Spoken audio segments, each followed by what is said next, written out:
இறைவனின் கோபம். நிச்சயமாக தர்மம் செய்வது அல்லாஹ்வின் கோபத்தை தணிக்கிறது. ஏழை மக்களுக்கு பொருளுதவிகள் செய்தால் நமது வாழ்க்கையில் ஏற்படும் இன்னல்கள், இடர்களை நீக்கி அல்லாஹ்வின் அன்பை பெற்றுத்தரும். நமது முடிவு சிறப்பானதாக அமையும். கல்வியும் நற்குணமும்.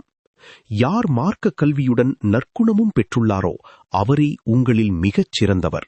மார்க்க கல்வியை கற்பது கட்டாய கடமையாகும். கற்றதின் பயனாக நற்குணம் வெளிப்பட வேண்டும். கற்றதன்படி செயல்படவில்லை என்றால் என்ன பயன்? யாருக்கு சிறைச்சாலை?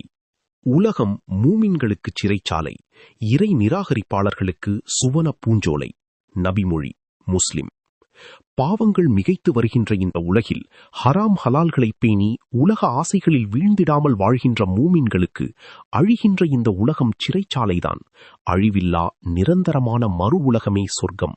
நாம் எதை தேர்ந்தெடுக்கப் போகிறோம்? அல்லாஹ்வின் நேசம்.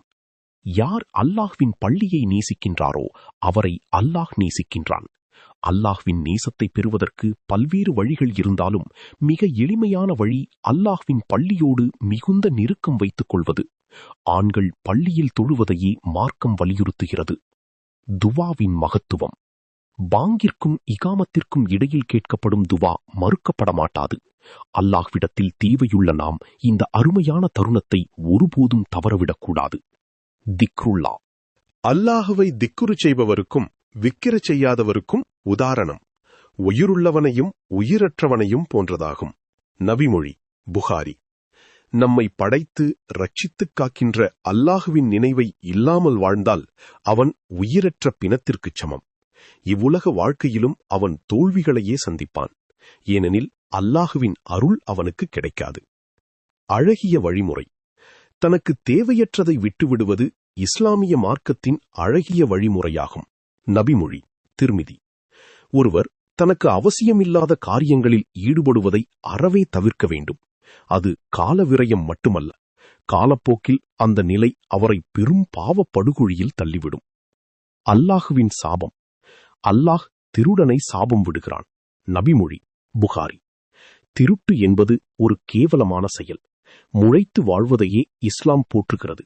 உழைத்து உழைத்து காய்ந்து போன சஹாபியின் கையே நபிகளார் முத்தமிட்டார்கள். தீங்கிழைத்தல். பிறர் உனக்கு தீங்கு செய்தாலும் நீ பிறருக்கு தீங்கு செய்யக்கூடாது. நபிமொழி, இப்னு மாஜா.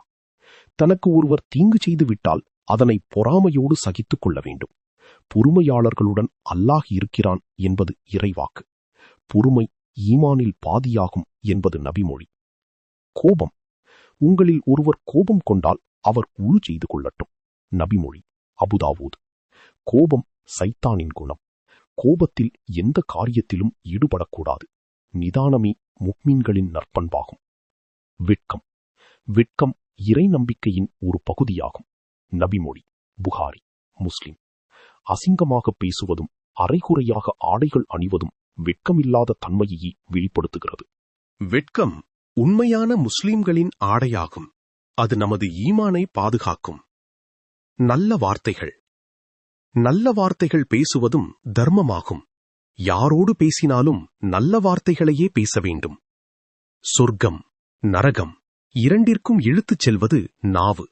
எனவே நாம் நாவை பேண வேண்டும்.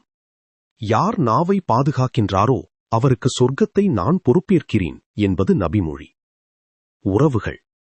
உறவினர்களை துண்டித்து நடப்பவன் சொர்க்கம் நுழைய மாட்டான். நபிமொழி, புகாரி.